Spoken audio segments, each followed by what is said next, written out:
Well, hello, welcome everybody to Recovery by the Book podcast. I'm your co-host Jeff Blunt, and we have Mr. Danny Falcone here with us today. Today we are super pumped.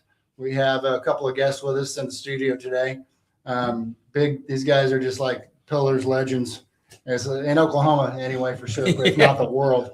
In the recovery world, we've got Willie Mack here sitting next to me, and Cliff Gooding here, and then we got Carl over in Scotland, who's one of our regular guests here on the show. So I'll let you take it from here, Danny.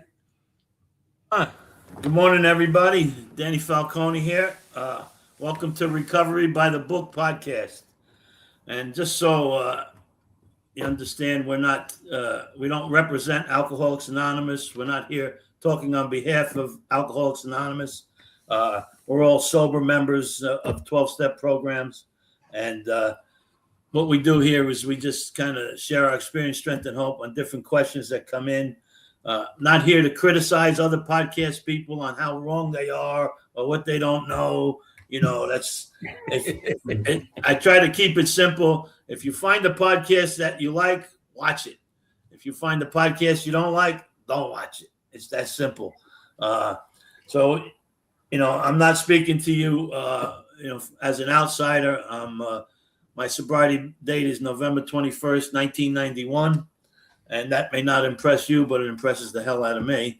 Over here, we're not going to have doctors come on here and addiction specialists, the self-proclaimed experts coming on here to tell you what you shouldn't do. You won't hear a bunch of catchy recovery slogans or feel-good sayings. What you will get is raw, unfiltered recovery straight from the book. And I can promise you this, you're going to learn things that you didn't know if you stick around and participate with us. So if you're ready, we'll get started. I'm going to do a cheap plug while I got the opportunity. My new book came out yesterday, and this is it here. It's called Recovery by the Book, same name as this podcast. Recovery by the Book, and it's avoiding the mistakes that block real recovery. And my promise to you is written on the back of the book, and my promise is simple, that if you get this book and follow this book, you're going to realize things you never knew about each and every step, and it's certainly a game changer. Your recovery is going to soar to places that you didn't know it could take you to. It's the real unfiltered way. I put everything I have of all my experiences going all over the world and doing workshops and giving talks for many, many years, which I still go around and I still do workshops. I don't go around and talk very often anymore, but I still do workshops all over the place. And my experience is all right in this book on what I've seen, what people know and don't know about the steps. So I highly recommend this book, not because it's mine, not because I make money on it, but because it really will help you. So today we're going to go around the room. We're going to introduce ourselves and our sobriety date. And I'll start over there on the top there. We got Cliff. You guys want to introduce yourself? Hey, I'm Cliff. Grateful to be here. Sober since August 15, 2001. Willie McFall. Very grateful to be here. Thank you for having me. My sobriety date is September 2nd of 2001. Yeah, I'm Jeff Blunt. Good to be here again. I'm grateful these guys are all here with us today. My sobriety date is January 28, 2019. Hello, everyone. My name's Carl, and my sobriety date is the 1st of January, 1992. So Cliff and Willie, you guys are like me and Carl, right close to each other in sobriety. Yes. 19 days he's got me back. Yeah. He never lets me forget it. Yeah. All my life growing up, my cousin was, my mom and my aunt were in the hospital together giving birth. My cousin was born February 7th. I was born February 8th. And all my life, he let me know that he's older than me. My wife came into Al-Anon on July the 1st of 01.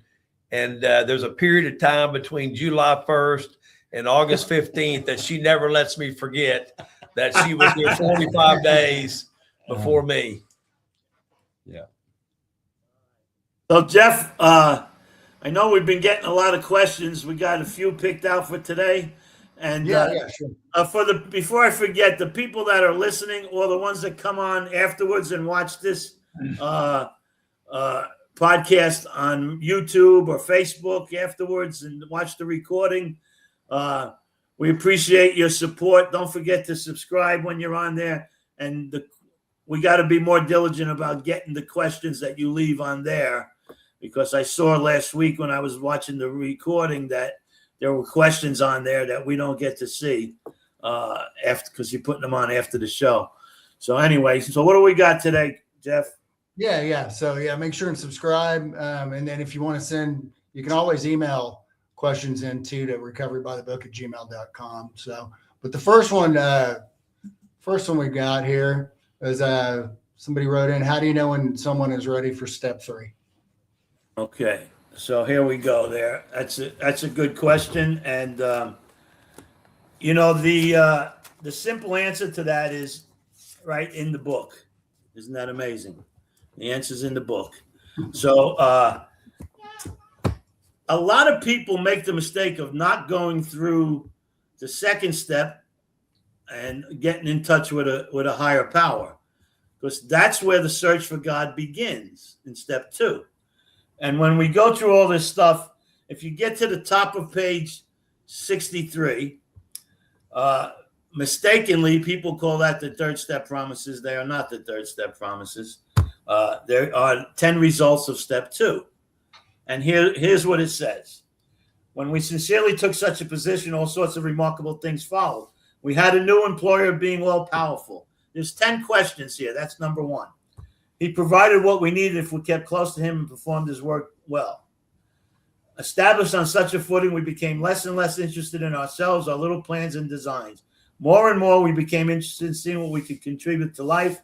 As we felt new power flow in, as we enjoyed peace of mind, as we discovered we could face life successfully, as we became conscious of his presence, we began to lose our fear of today, tomorrow, or the hereafter. We were reborn. Those are 10 results of the second step.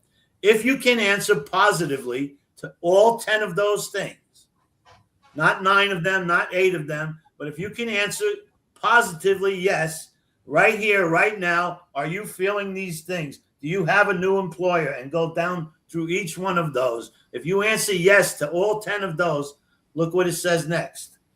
We were now at step 3. So the question of when do you is somebody ready for step 3 is right there.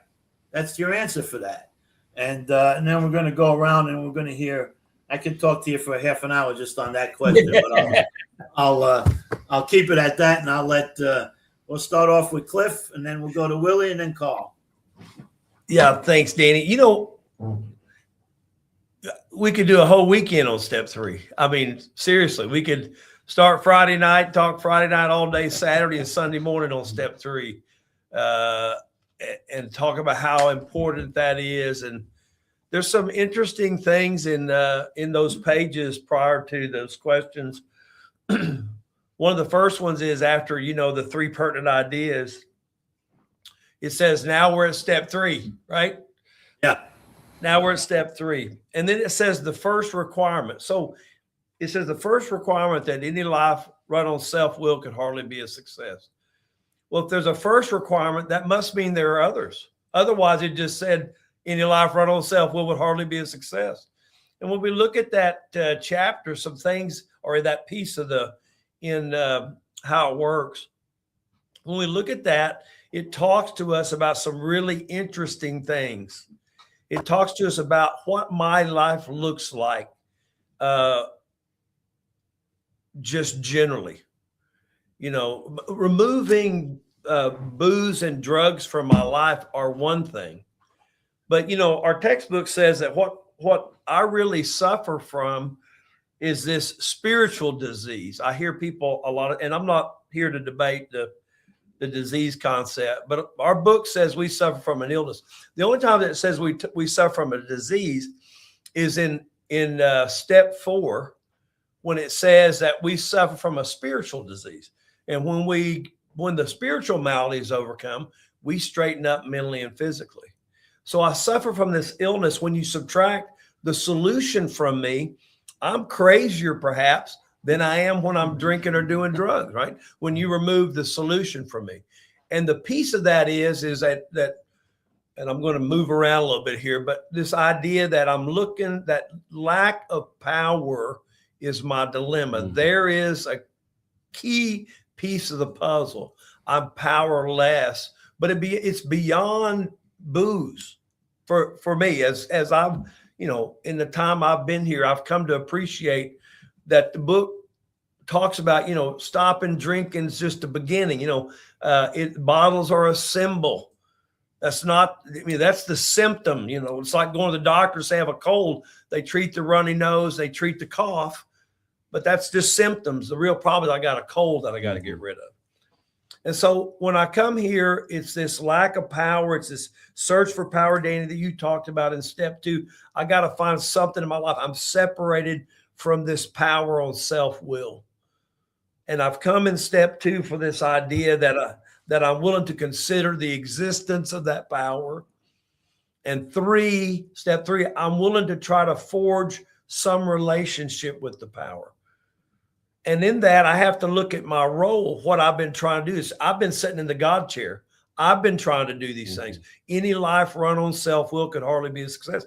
And it talks to me, I'll be kind, gracious, or I'll be a jerk to try to get you to move where I need you to be in the drama of life, the role that I've assigned you, though I haven't told you that. And it says the biggest delusion that I suffer from is that I can wrest satisfaction and happiness out of the world if I can just manage well. If I can get Danny and Jeff and Willie and Carl to just do what I want them to do, I'll be happy. The trouble is Jeff wants Willie, Cliff, Danny, and Carl to do what he wants to do, and so on and so on. And we're always in constant collision, right? And he says, that delusion has to be broken. That this idea that somehow I'll be happy if everybody listens to me. Then you flip the page and says selfishness, self-centeredness. This thing we think's the root of my problem. I think that's the second requirement. I've got to know that selfishness, self-centeredness is the root of my problem. On further down in the next paragraph or so, it says that I got to be rid of selfishness. I have to, or it'll kill me. I think that's the third requirement. And the last requirement is this: I got to have God's help. Got to have God's help. Left to my own devices, I am just wearing myself out. And when we look at step 3, this grasp for power to try to get people to do what I want, the trouble is when they don't, I get restless, irritable, discontent, and I'm back in the wheel again, obsession, spree, remorse, repeat. And I love what you talked about, those ideas, those questions that we ask ourselves. Then we're at step 3. When we can come through those requirements and answer those questions, now we're at step 3. There's a lot of people, I think, that don't take the time to help people understand, that's what's just the prayer. Dude, it's way more than the prayer. I've got to have a real appreciation. It says, if I don't get this, some kind of conception of this, I have trouble with everything else. Shaky foundation on everything else in my life. So those are awesome. Those questions are just so powerful that I have to answer for myself. 2 points. The third step prayer is not the third step. I've heard many people share over the years how they got down on their knees with their sponsor. They did the third step prayer and they've done the third step. At the end of that paragraph, it says that the wording was, of course, optional. So just so people know, we don't have optional steps. We have clear-cut, precise, specific steps.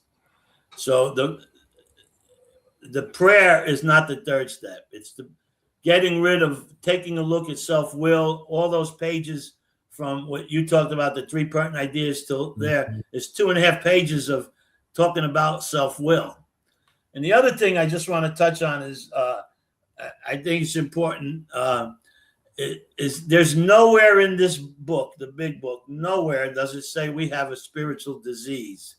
It says spiritual disease in the 4th step on page 64, but they're not talking about alcoholism. That's right. They're talking about resentment. And so don't confuse that. Everybody in the world is spiritually sick. Even Mother Teresa when she was alive. Everybody's spiritually sick to greater and lesser degrees. So being spiritually sick does not constitute alcoholic. Every alcoholic is spiritually sick, but every spiritually sick person is not alcoholic. So the important thing is, yes, we have a spiritual malady. And in my book, I go over that deeply. And I use kind of the analogy that you just used, Cliff. I say, I use the analogy of the flu. When you're home sick with the flu and somebody calls you, hey, how you doing? Oh, I'm running to the toilet. I got fever. I'm sweating. I've got the chills. Nobody ever says when they say, how you doing? Nobody ever says, oh, I have influenza. No, that's not the answer. We describe the symptoms of it. Yeah. And that's what Bill is doing here. He says, from it stem all forms of spiritual disease. From what? Resentment. We have been not only mentally and physically ill, we have been spiritually sick. Yep. So spiritual sickness is definitely something that everybody in the world has. Only I think we alcoholics, we take it to the 10th degree probably, but we're no different than anybody else. Yeah. Run over to the Al-Anon room, right? A lot of spiritually sick people, they just don't have the allergy. They're obsessed with us, right? They're just obsessed. They got that allergy. Yeah. Go ahead, Willie. Oh, thank you. On step 3, I read that with my guys, the end of step 2 to get to step 3. And, Cliff knows this. When I first came in the rooms for a long time, and sometimes it gets brought up to me again, they used to call me Self-Will Willie. And I did not like that name for a long time. And, until I got to the 3rd step and I could see, my whole life was taking my own will. I mean, from the time I woke up to the time I go to sleep, and it's, how we get to, for me, how I got to this, is going through the 2nd step. And I got with my sponsor, I did a little mini inventory on myself on this before I got to the 3rd step. I did not understand. I had never heard of self-will in my life before I came. I hadn't. No way. Probably a good reason for that, because I had it all held right here. And then at step 2, I came to believe, and then I get to step 3, and the decision. I have to take some action. I tried to do this deal one time without taking any action. Just thought I was going to get it by listening to Danny or listening to Cliff, and it didn't take that. It took action. So I had to get deep into this deal. And I mean, with my whole body and soul. And to do that first, to get started, I had to get with my higher power, because for me, none of this is happening unless I get with him first and he moves me forward, gives me direction, or I'll hear something from somebody, or I'll read something. I can be just fine in the morning, going through my morning meditations, doing the 3rd step prayer, reading on the 3rd step, doing my readings, and get in my car at 5:30 in the morning, stick that key in the ignition and hit one stoplight, and I've taken my will over that fast, but what's different today for me than even in new sobriety, and I say a year or 2, I recognize it. I'll recognize it in the middle of the day. I'll recognize it late in the evening when I am trying to get somebody to do what I want them to do, or something to go my way. I am not cured. I come in, I'm still hanging around because I love what I'm getting. And I learn something every day. And I mean that sincerely. I mean, I get moved by how much I get to soak in every day about all this, about recovery. An old man told me, and Cliff, we weren't very sober. He said, the people come around here and get it all knowed up. And then they, what happens to them? That's why somebody said to me, look at those dates on between 5 and 10 years. Something Yeah. happens to those people. I don't know. Send them out. Maybe they get off that third step and don't think about it. They quit making that decision, but I'm grateful, and I'm grateful that they're in order. I'm grateful that I get reminded every day that I still have a lot of work to do. I know I'm powerless. I've already come to believe, but I'll tell you what, that third step, I've got to work it pretty good every day. Some days are better than others, but that's just where I am. Thank you. He said something really profound in there. It said self-will Willie. And it says in there, it says, we're the extreme example of self-will run right, but we usually don't think so, right? We usually don't think so. I had to be told several times. It's so important, and this is another thing that I see people not doing with their sponsees. It's so important to do a thorough second step. Yeah, because you have to get some type of God in your life. Not that you have to understand God, but you have to have an understanding of God that works for you, because it is impossible to do the third step if you have a God that's vengeful and mean, or a God you don't understand, or you have no concept of God. You cannot turn your will and your life over to something you don't understand or something that you're afraid of.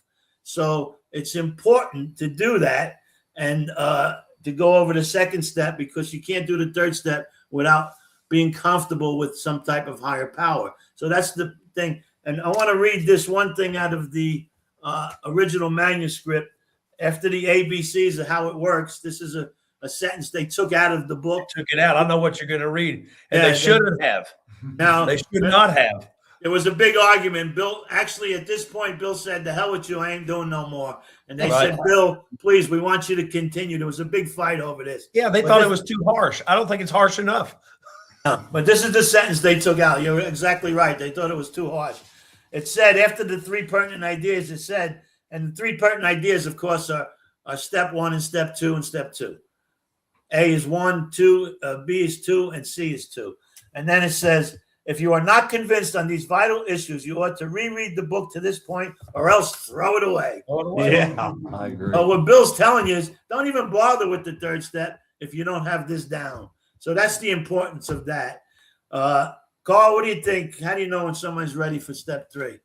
Yeah, it's a great question, and I can understand why somebody's asked it. When we get to this point, 60 pages into the book, there's an awful lot of work needed to be done. When you're helping somebody, and the God ideas should be a little bit easier, a little bit clearer for them. I'm always a bit confused or baffled when somebody says this was the first decision they'd ever been asked to make. On the page before it says, if you've decided you want what we have, then this is what we do, kind of thing. So I'm prepared to go to any lengths, and I think that's important, because if you're not prepared to go to any length, you've got no business getting into these steps. It's as simple as that, because that's what they told us. And also at the end of the prayer that you read out there, says we thought well before taking this step, making sure we were ready, that we could at last abandon ourselves utterly to him. So it's quite a big, it might be a leap of faith for some, but I like it in your workshop where you ask people to write down what they think God is and then what they would like God to be, because it tells you, however inadequate, it's a beginning. It's something we can work towards. So we've got that tiny seed. The thing I prayed to when I was on my knees in the cells wasn't a mean God. He was a loving God, as I understand it. As I would have liked to have believed. And then I come in and I listen to you guys talking about this and this.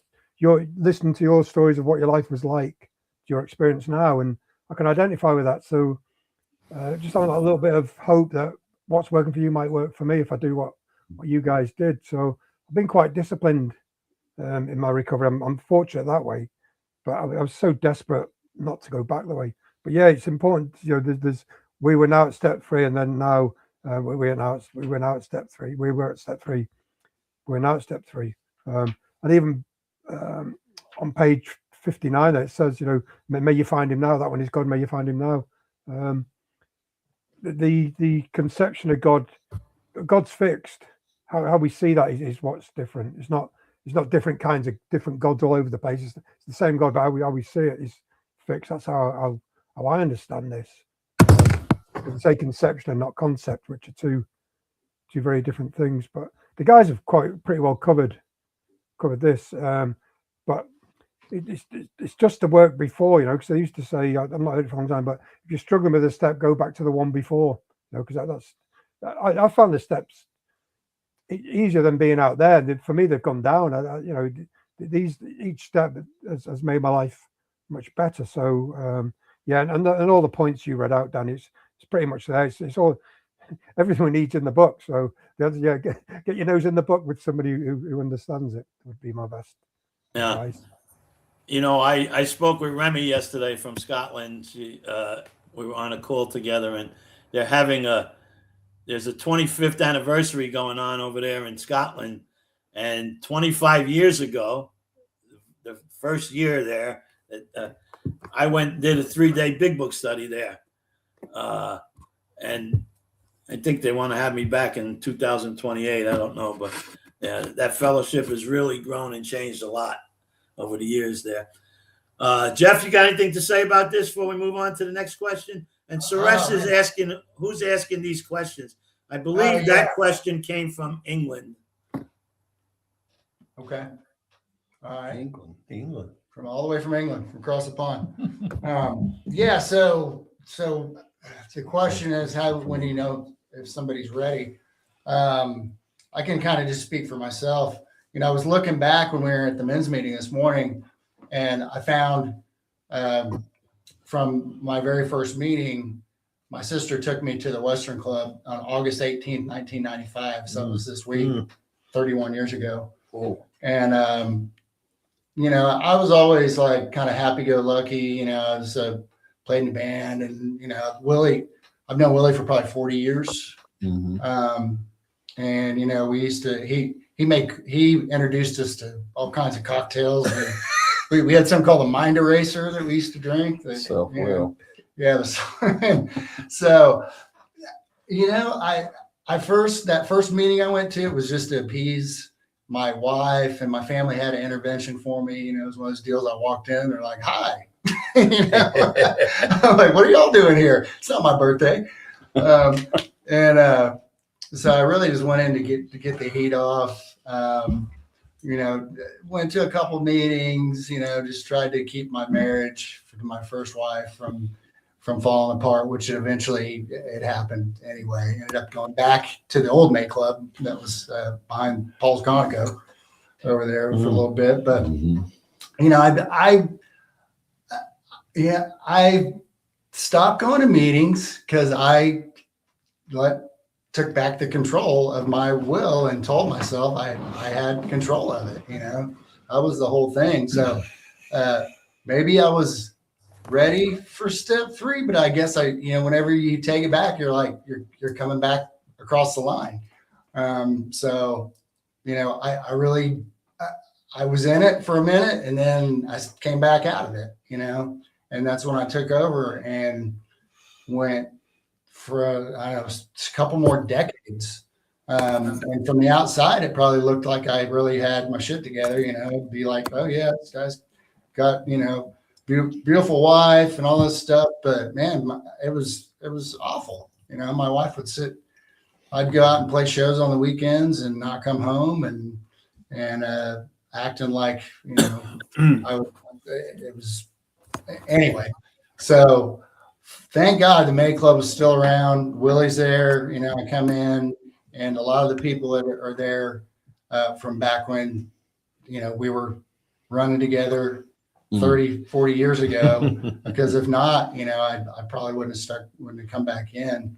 But that's a tough question, because just this week, we had a friend of ours that used to come to our meeting, and Monday he sent me a text with his sobriety date on it.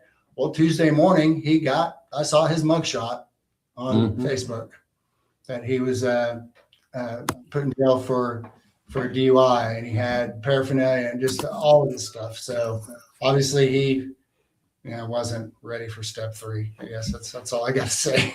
All right. Well, thanks for not answering that question. All right. What's the next question? Let's see what we got. I believe we got a few questions from the UK. And what is this one? What is the best way to practice step 11? Oh, we just talked about this at the meeting last Sunday, actually. Last Sunday was a great one too. Yeah. So I'll share again what I always share. The simplicity of the 11th step is beautiful. The difficulty of the 11th step is within ourselves. Yeah. We can make it as difficult as we want to make it, because there's so many ways to meditate and pray and all this. And I like to keep the 11th step down to 3 things. And that is the tool, the goal, and the direction. I'll explain that.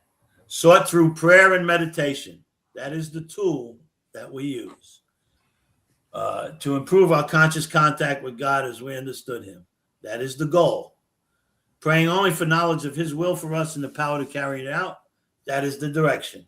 If I can keep it to that, it's a lot simpler, because when I got here, I heard people say, well, clear your mind. And, I don't know about you guys, but this mind is never going to be clear, and if I try to not think about something, especially alcohol and drugs, I think more about it. Yeah. So it's impossible for me to clear my mind. So for me, meditation is not about clearing my mind, but focusing my mind on certain things. And what I do in my 11th step every morning is I bring my 6th and 7th step in there, and I ask God for awareness on the defect I'm working on, and awareness of the power to practice the opposite of that as often as I can throughout the day. And that puts me in an awareness mode, and it helps a lot.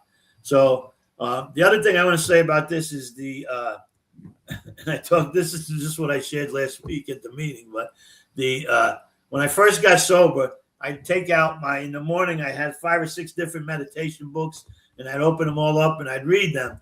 And at one point, my sponsor said to me, what are you doing for the 11th step? And I told him, I'm reading all these meditation books. He said, oh, that's nice, Danny, but what are you doing about the 11th step? I said, I'm reading all these meditation books. He said, that's nice, Danny, but that's got nothing to do with step 11. And I didn't understand that immediately. Yeah. But what I understand today and for a long time now is, and I'm not telling anybody they shouldn't read meditation books, but if you read meditation books in addition to your 11th step, that's a good thing.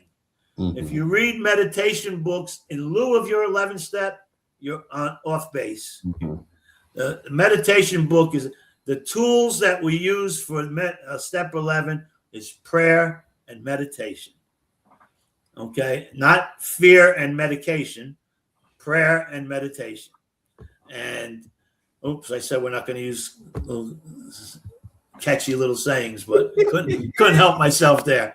But anyway, so the 11th step is very involved. That's another hour-long subject in and by itself.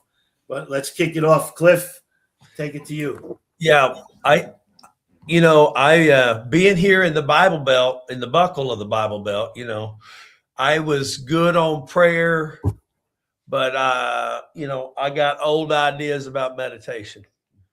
And I think there's a lot of people maybe that come in with some old ideas about meditation. I'll tell you what mine was. I ran into some trouble in AA at about 9-10 years sober. Man, I started reading my own press here, and the resurrective power of the alcoholic ego is tremendous. I mean, it's just, and I stopped sharing my experience and I started telling people what to do. And I ran into some real problems, and people would try to tell me I can't hear it. But it's a lot like, Jeff was talking about. People would try to talk to him about it, but he's not hearing it. And I couldn't hear it. And it's because I'm so caught up in self again, but I don't know that. I can't see it. Alcoholics are always the last to know everything about themselves. But I got in some real trouble, and Lori kicked me out of the house, and, you know, at 9-10 years sober, and I'm just a wreck.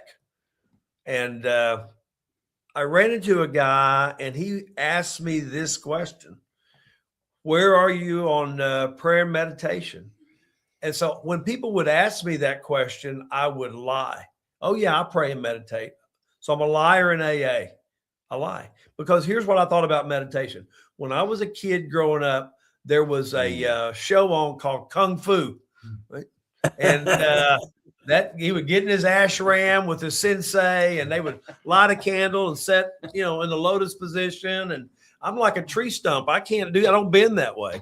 And so I think that's meditation. So I don't do it, but I tell you I do. But I ran into this trouble. The guy says, you know, tell me about your 11-step practice, because he knows the secret and he knows the tool, right? And man, for some reason I got honest with him. I said, well, I pray, but I don't meditate. And I told him this story. And of course he laughed.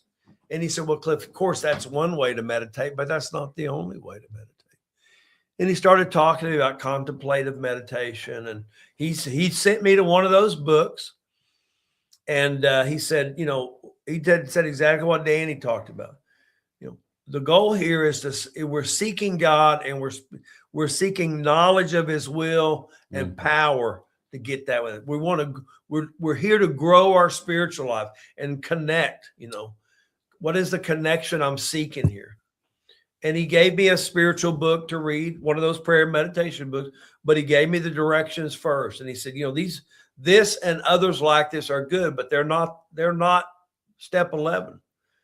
And so I started doing what he asked me to do. And then, you know, I would spend he said, just do it for 5 minutes, see what happens. Just give yourself 5 minutes.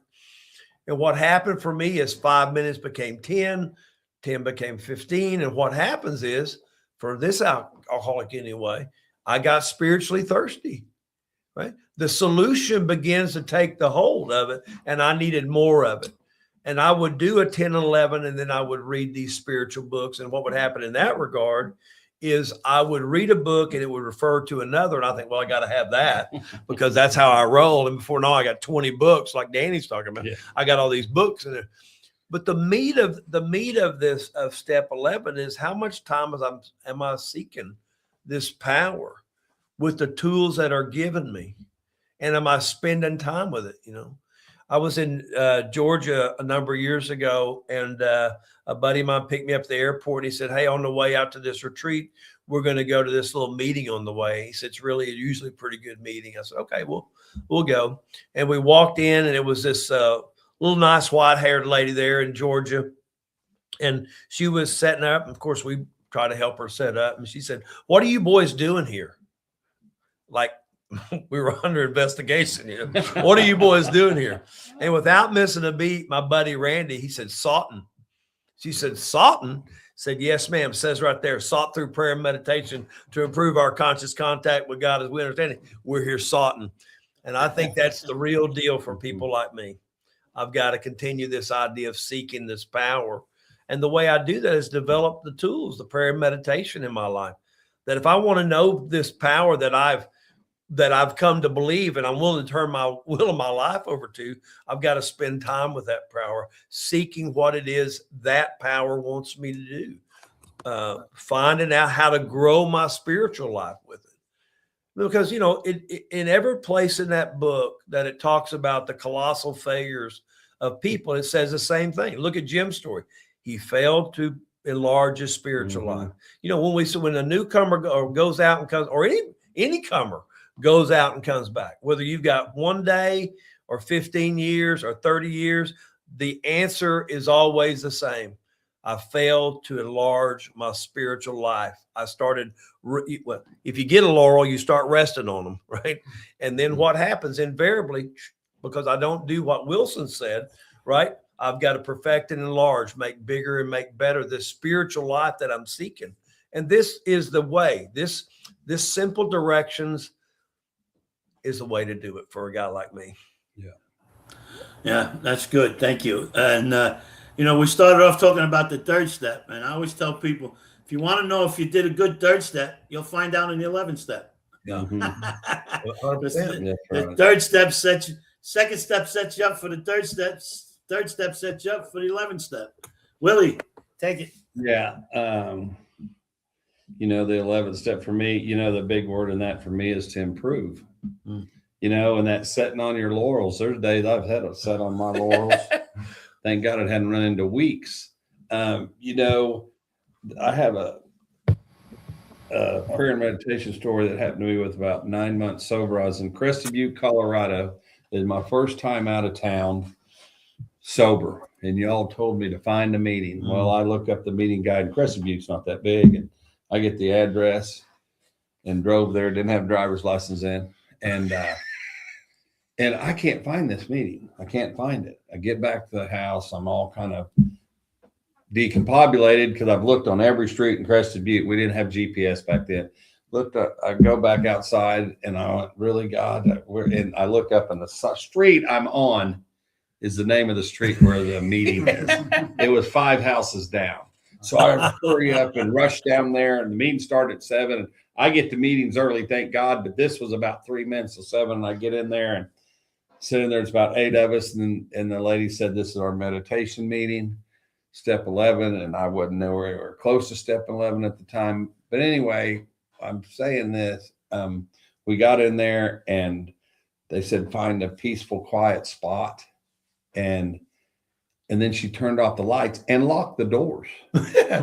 Nobody come in at 7:01, but I didn't know what I was doing, but I did know in my head, sought through prayer and meditation to improve our conscious contact with God. I knew what the 11th step was, but I'd never practiced it before. I might have half-assed practiced it, but I'd never. And I'm telling you what, a peace came over me. It's still it gives me the chills. And we only did that for like 15 minutes, and it seemed like it was 5 seconds. Mm-hmm. But anyway, with me, I've got all these things that I practice and I do, but there's always where I need to improve. Yesterday I had one of those days that when Cliff and I came in, I forgot even who told us this, called it necessary days. Mm-hmm. I had an off day, and I lost a good friend who had a heart attack that morning, and I just wasn't in the best of, there were other things that went on work anyway. But last night, when everything had settled down and the water quit running, and I'm there with me and my higher power, I got that peace. And for me, I felt I improved where I was at that time.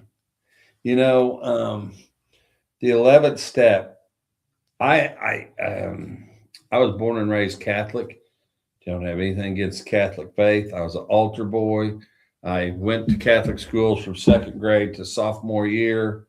And, but my higher power that I have today is nothing like that. Not even close.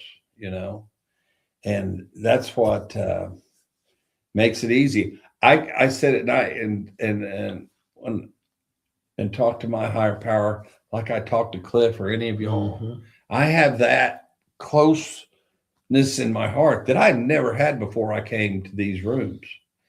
And and I want to keep that. You all have taught me, it keeps getting better. Cliff says that a lot. God, how about the life we're living today? I've got to do all these stuff. I can't sit on my laurels. Willie sits on his laurels. You know what? I might not have a drink for a while, but I'm going to be irritable, discontent, a little bitch every now and then. And I don't like being that way towards people. I have a lot of work still to do, but I have all these tools that I still have in my toolbox, to get to where I need to be. Amen. And I'm grateful for that. I mean, I don't want to come in here and ever get everything all knowed up. I need to be, and I want to be constantly working on something to improve. Mm-hmm. Thank you. Amen. All right. Carl, what do you got to say, Carl? Well, I could talk about this for a month. it was important to me when I was quite new to this way of life, and I had this book. My son, he's long dead now. He got me a dictionary. I didn't need a simple language big book or whatever it is that they're trying to share out there now. But and that's moved on. This is a Webster's dictionary from New York in 1930. So I've convinced myself the words in here are the way they meant when they wrote them. So prayer in here says to ask earnestly, ask with humility, and that's what this where life is all about. So I need to ask him, who I already accept is all powerful, humbly ask him. We know that, and then meditation, to muse or ponder, think abstractly, to think upon design purpose. Well, this is a design for living. I felt there was a period in my journey where I felt I wasn't quite getting what these guys were talking about. So I had to go back to the first edition. I had to go back to what Bob and Bill and the pioneers were doing. And two-way prayer was a really big thing to them. And a lot of people that I've worked with, when they say, I'm praying, I say, well, what do you do then? So I'll get up and do the day, or I'll pray at my dinner table. So prayer for me needs to be meaningful. It's private. It's me on my knees somewhere where I'm not going to get disturbed. And then the meditation is listening for the answer. So if you're going to ask for something, and right through where it's explaining this step to us in our book, it constantly says we ask, we pray, we ask, we pray. It tells us all the time to ask for these things. And also writing down, that really helps me. So in the morning, I'll do my standard set prayers.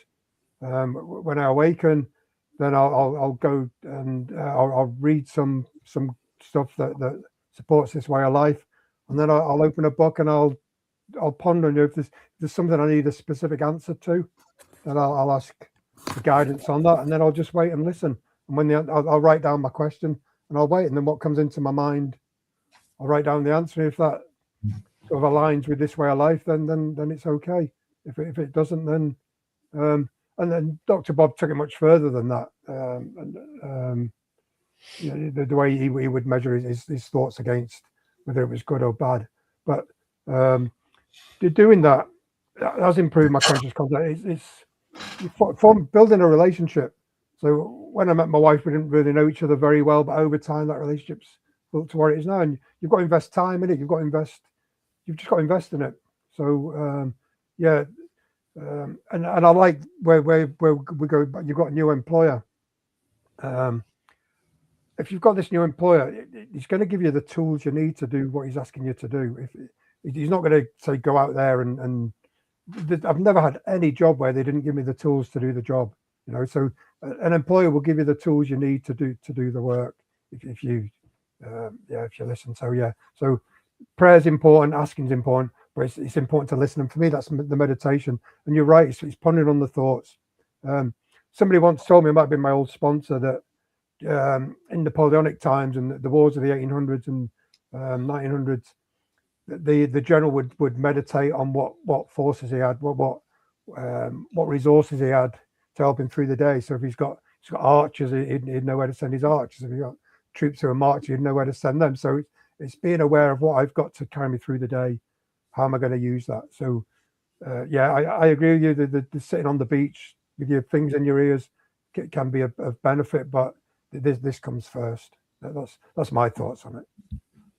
No, I thought of something funny. When I was down in Florida, there was a guy who had 20 years sober, and he would share all the time about every morning he gets up, he prays that God keep that he don't take a drink. And I said to him one day, after the meeting, I said, "Can I ask you something? Why do you keep praying for something that God has already given to you?" And he said, "What are you talking about?" I said, "You pray every day to not take a drink. You're 20 years sober. When was the last time you took a drink?" He said, 20 years ago. I said, "I think God answered that prayer. Why don't you ask him about something else you need to work on?" Truth. Yeah. So, Jeff, you want to finish this off here? Sure. Yeah. So I like what Willie said about how, like what step 11, before I really didn't have a personal relationship with my higher power. So before it was just like, oh yeah, hey, you know, let's party. So now I feel like, you know, like God has my back a little bit. Somebody I can personally talk to. You know, I only pray for God's will. Really, that's the only prayer I ever say. And you know, we've heard like I've heard it said in the rooms like I don't know what His will is, but I usually know what it's not. You know, so and then as far as the meditation goes, my mind, I'm ADD. My mind is running a million like a squirrel in a hamster cage all the time. So just for me, focusing on clearing my thoughts and listening, like Carl said, just listening for God. And when I can do that and quell my mind, I get that peace and that serenity, like Willie was talking about on the last question. So that's all I got. Thanks, Danny. You know, even more importantly than praying for God's will is praying for the knowledge, for the power to carry it out. Yeah. That's the important thing. Because like you said, I don't always know what God's will is, but I always know what it isn't. Now I need the power to do the right thing, you know, and that comes. Well, listen, we only got through 2 questions this week, but that's okay. And I appreciate our guests this week, Cliff and Willie. And of course, Carl comes every week. And so we appreciate you guys and those that have been watching and listening. We appreciate you guys too. Send in your questions. So next week we'll get to some more questions. I think we have leftover questions we could carry into next week, right? Yeah, we still do.